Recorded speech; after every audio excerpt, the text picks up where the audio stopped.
Haku is a lonely outcast, mistreated his entire life by everyone except Miriam, his childhood friend, who means everything to him. When her life is suddenly threatened by a mysterious force, Haku, desperate and broken, accepts the power of an ancient mask, gaining unimaginable strength. But with this power comes a heavy responsibility. He must face not only the forces that threaten Miriam, but also the government that has turned against her. On the brink of death, a mysterious man wearing a peculiar mask sends a message to the future heir of his mask, tearfully begging him to unlock its full potential and defeat the monsters who took everything from him. Fast forward hundreds, if not thousands of years, and a group of mischievous teenagers in London decide to break into a museum in the dead of night. Among them is Haku, who bears a striking resemblance to the man in the mask. He warns the group to turn back, insisting breaking into the museum is a bad idea, but no one listens to the loser. So the group moves forward, entering a room filled with dozens of strange masks. Strange-looking masks, their goal is to find the masked count, an urban legend that, according to Haku, is supposed to show up here tonight. But when the mask is nowhere to be found, the boy with the selfie stick, likely filming for his YouTube channel, starts berating Haku for giving false info. Miriam, the girl in the group, asks Haku for more details about the mask count. Nervously, he pulls out a page he's been carrying, explaining that the masked count is a mythical being who's been searching for the rightful heir of an ancient mask for thousands of years. According to various legends, this mask grants its wearer inhuman strength. But there's a dangerous catch. Those deemed unworthy are consumed by it. Miriam doesn't seem all that interested in the mask, and quietly mocks Haku for staying up the past 3 nights searching for it. It turns out, nothing at all. They're all high school classmates, and 2 YouTubers from their class pressured Haku into researching ancient relics and urban legends. When Haku found information about the masked count and the ancient mask, they forced him to lead them to its supposed location, all for YouTube content. Haku apologizes to Miriam for dragging her into this, even though it has nothing to do with her. Miriam reassures him that it's fine, admitting she only came because she couldn't stand seeing him get bullied by the 2 YouTubers. The boy with the selfie stick, getting impatient, grabs Haku by the shirt and yells in his face, asking if the masked count is not real after all. Haku, trembling with fear, stammers an apology, promising to do better next time. The guy sneers, calling Haku useless garbage and mocking him, saying no girl would ever want to be with a loser like him.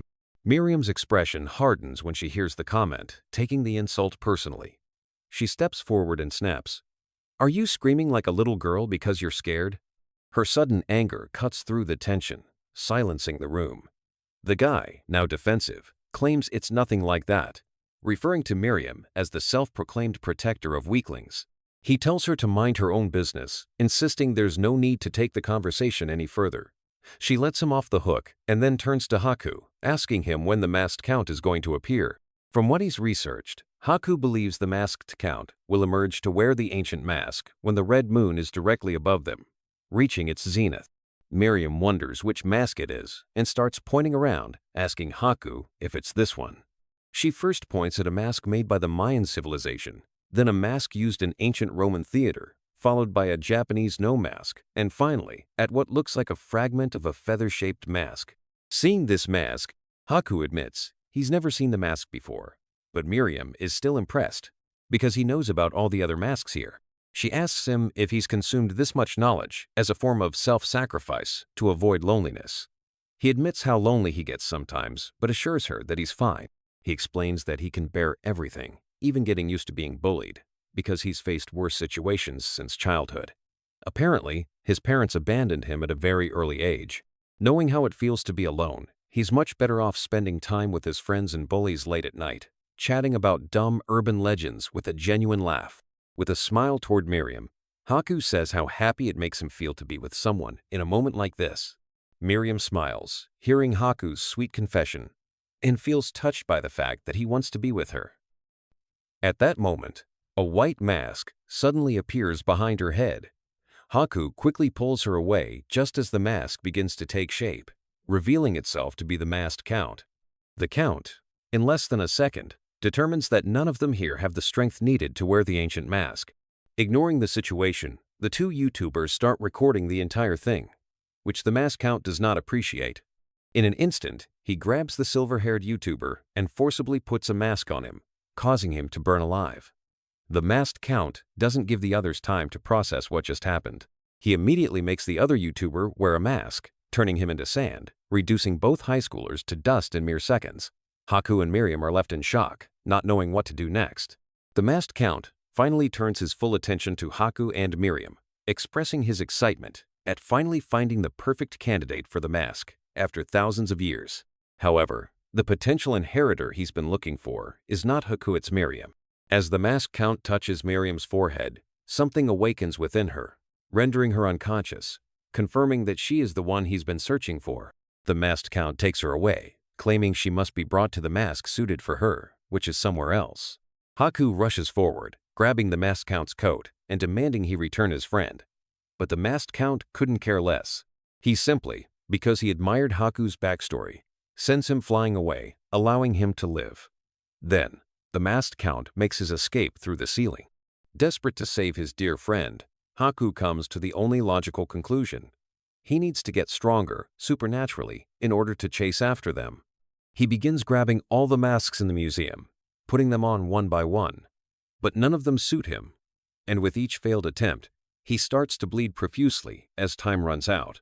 In the midst of his pain, Haku recalls how Miriam has always shown him kindness, even when he was just a stranger. Their countless memories together drive him to make a desperate sacrifice, decides to give up his life to gain the power he needs. Dragging his bloody body toward the final mask, he feels an eerie parallel to how the previous owner of this mask met their end in a similar bloody way. Haku grabs the black-feathered mask, hurriedly putting it on.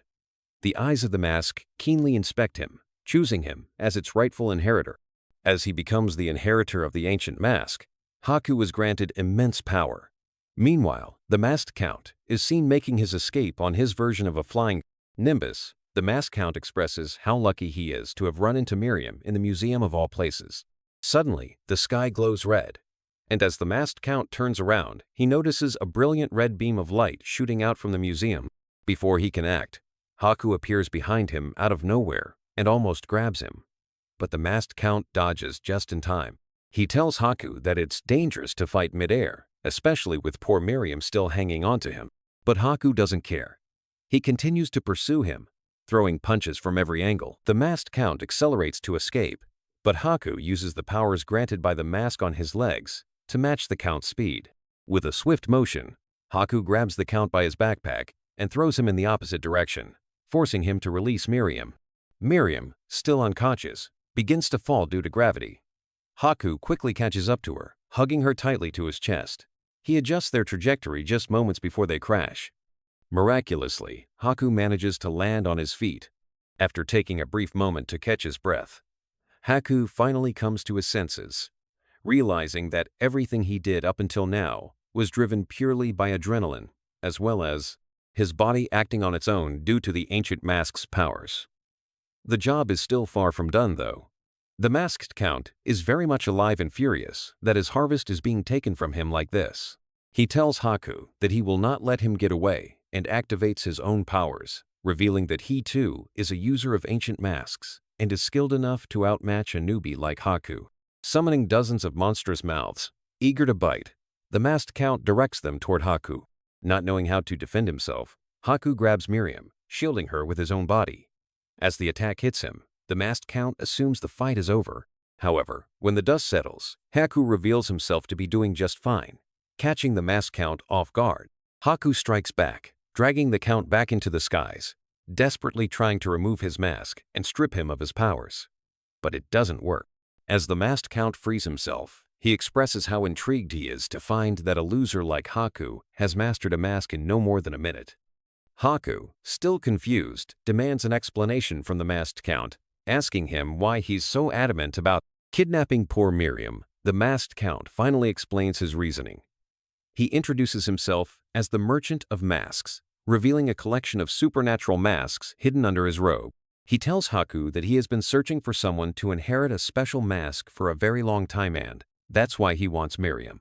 He believes she is the perfect candidate for it. Unable to control himself, the masked count begins to touch Miriam as though she were his most precious possession or about to become one. Haku, not tolerating this, grabs the count's hand as tightly as possible, making it clear that if he ever touches her again, he will break his bones. Moments after making this threat, Haku throws the masked count toward Big Ben, sending him crashing against the gigantic clock tower. Before the count can regain his composure, Haku makes his escape with Miriam. The masked count, still stunned, watches them go, fascinated by how quickly this kid has become so skilled at using his mask. He finally admits defeat for today and stops pursuing Miriam, but he warns that many bad people will now come after her, referring to her as a weapon. He wonders if Haku will be able to keep her safe from every single threat. Later that night, the police surround the area where the fight broke out. The lead detective, who rushed there, finds it unfortunate that the masked count is gone by the time he arrives, but he's not demotivated. He's certain he'll catch him eventually. He asks someone over the phone if it would be acceptable to bring the count in half dead, and after getting permission, the detective claiming authority as the head of the public security force begins, moving forward with his team to track down the criminal. Meanwhile, Haku is still running across rooftops, carrying Miriam in his arms as she regains consciousness. Haku is relieved to see that she's okay. She is.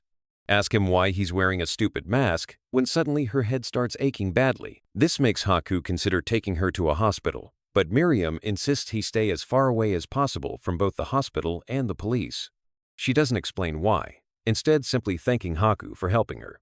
Then, she lets go of him, falling from the sky once more as she loses consciousness again. Haku accelerates his fall, grabs her tightly, and crashes first, saving her from any damage. He asks Miriam if she's okay, but quickly notices she's out cold once more. Haku heads to the hospital, his mind racing. He can't help but wonder why the creepy masked man from earlier was so intent on chasing after Miriam, even saying he wanted to bring her home. This only deepens his curiosity about what kind of secret Miriam is keeping from him. Just then, his phone rings, breaking the silence of the night. He picks up, surprised at who might be calling. It's the student council president, Urushi Seizure, who, with his help, guides Haku in bringing Miriam to the school infirmary at Christ High for immediate care. Haku quickly updates Urushi on everything that happened, also thanking him for keeping the matter quiet, not alerting the authorities. Urushi, already ahead of things, has anonymously called an ambulance to head to the museum. Assuming the two YouTubers survived somehow, though we know they didn't. After checking on Miriam, Urushi reassures Haku that her injuries aren't serious, and with some rest, she'll be fine. Urushi, who's been surprisingly helpful, offers Haku a cup of coffee, telling him to drink and relax for a bit. Haku, not suspecting anything, takes the cup but then asks why Urushi called him so late, especially since they've never spoken on the phone before. The class president's warm smile suddenly fades, and there's a tense silence. He looks away, and it's clear he's about to come up with an excuse. But let's hear what he has to say.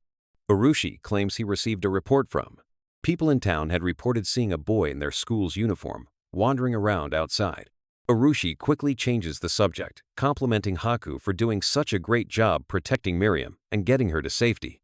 Haku is about to thank Urushi for all his help, but when Urushi casually mentions he's already called the police, Haku realizes that Urushi was never truly on his side. Urushi reassures him, saying that everything will be fine, and that it's better for the police to get involved. He explains that if the masked man and other supernatural forces come after Miriam again, things could get much more dangerous. Haku reluctantly agrees, saying nothing more and continuing to watch over Miriam while Urushi steps outside to wait for the police. Meanwhile, Haku takes off his mask, staring at it. He wonders who he really was when he wore it, feeling like he became a completely different person. Realizing just how dangerous it is, he decides to keep it hidden for a while. As the night grows darker, he begins to doze off. Suddenly, the police officer from earlier appears, his sinister grin cutting through the stillness of the night, as he, mockingly, the officer wishes Haku a good evening, jerking him awake. Before Haku can even turn to see who it is, the officer smashes through the window with brutal force, sending Haku flying backward with a vicious kick. Standing amidst the shattered glass, the officer calmly pulls out his identification badge, revealing himself as an elite public security officer. His team follows closely behind, but instead of focusing on Haku, they completely ignore him. They close in on Miriam. Without hesitation, the head officer grabs her, making it clear that their mission is complete. Confusion and panic flood Haku's mind. He can't understand why they would target Miriam, the very person who needs protection. Desperate, He tries to reason with the officer, but his words are ignored. The officer's dark chuckle, dripping with mockery, makes it clear that their idea of keeping Miriam safe involves removing her, being taken away from the world's reach entirely. Haku's heart pounds as he watches them try to drag Miriam away. He pleads for them to stop, his voice cracking under the weight of his desperation. But the officer's expression hardens, his disdain clear as he steps closer, brandishing his badge once again. He makes it clear that any interference will result in Haku's immediate arrest for obstruction of justice. When Haku tries to resist again, the officer shoves him aside with such force that he stumbles. The officer's warning is delivered with a menacing growl, stressing that any further defiance won't just be futile, it will be considered treason against the nation itself. With a mocking sneer, the officer calls Haku a brat and, in a condescending tone, asks if his point has been made clear enough. Visibly shaken and caught off guard by the situation, Haku doesn't respond. Instead, his mind races, struggling to understand why Miriam, an innocent girl who was clearly a victim of the masked count's attack, is now being taken away like a criminal. The officer, without an ounce of sympathy, coldly answers Haku's unspoken question, explaining that Miriam has been declared a criminal across the nation. Her status has irrevocably changed. The statement hits Haku like a ton of bricks, and his mind spirals into confusion and disbelief. He knows, without a doubt, that Miriam has done nothing wrong. She had only accompanied him to the museum, her only intention being to protect him from the bullies who had tormented him.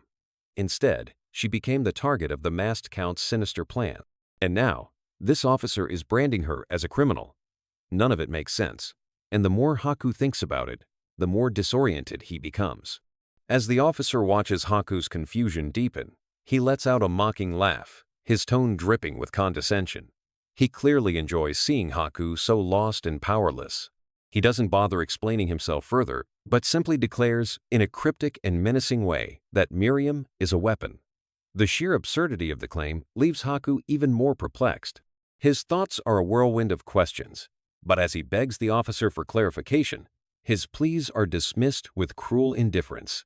Clearly unwilling to waste any more time, the officer refers to Haku as a milk drinker, someone too insignificant to deserve answers. Stepping closer, the officer grabs Haku's face with a tight, almost crushing grip, leaning in. His words are laced with venom as he tells Haku to forget Miriam ever existed. The officer coldly orders, his voice dripping with disdain. The world she's destined for is far beyond what someone like you could ever hope to understand or enter. Before leaving, the officer delivers one final chilling warning. He promises to remember Haku's clueless, desperate face and advises him not to interfere again. If Haku dares to stand in their way, the officer vows to label him a criminal as well, ensuring he faces the same fate as Miriam. Haku's confusion only deepens. What kind of twisted logic brands someone a criminal for trying to protect a friend? Why would protecting Miriam, who has been nothing but kind and selfless, be considered a crime against the nation? But despite the overwhelming fear and confusion, Haku knows one thing for sure. He cannot let Miriam be taken away. He doesn't care if she's labeled a weapon. All he knows is that she was there for him during his darkest moments, and now it's his turn to be there for her. Without hesitation, he puts the mask back on, feeling its power surge through him. With newfound determination, he lunges at the officer, tearing Miriam from his grasp. The officer, momentarily startled by the sudden move, quickly retaliates. Reaching into his coat, he dons a mechanical mask of his own, and with its power, he swings at Haku with brutal force. Haku narrowly dodges each of the officer's fists, which crash into the surroundings with enough power to leave dents and cracks. The officer growls in frustration, questioning if Haku has completely lost his mind. Haku, struggling to keep up with the officer's relentless assault, tries to flee, are far beyond anything Haku expected. Forced to rely on evasive maneuvers, he darts and weaves around the officer's attacks, barely managing to stay out of harm's way. The officer's growing irritation becomes evident as he snarls, clearly not anticipating that someone he considered cannon fodder could wield the power of a mask. Haku's voice, now filled with an uncharacteristic confidence, cuts through the chaos as he retorts that he isn't just some cannon fodder. His demeanor has shifted dramatically, and it's clear that either the mask, its previous owner, or a dormant part of Haku's personality has taken control. This unsettling transformation only fuels the officer's anger, but at the same time, it excites him. He sees an opportunity to capture not one, but two criminals of far greater prize than he initially expected. However, Haku has no intention of sticking around to fight. He knows that the longer he stays, the greater the risk of reinforcements arriving. Without hesitation, he makes a break for it, sprinting through the narrow alleyways. But the officer, moving with an inhuman swiftness, closes the gap with ease. Grabbing Haku by the collar, he yanks him backward and slams him against a wall with bone-crushing force. The officer raises a fist for a devastating blow, but Haku, acting on instinct, ducks and rolls out of the way just in time. The wall behind him crumbles under the force of the officer's punch, the impact sending shockwaves through the air. Haku realizes with growing dread that the officer isn't just powerful, he's not human. His speed, strength, and durability far exceed anything Haku could have imagined.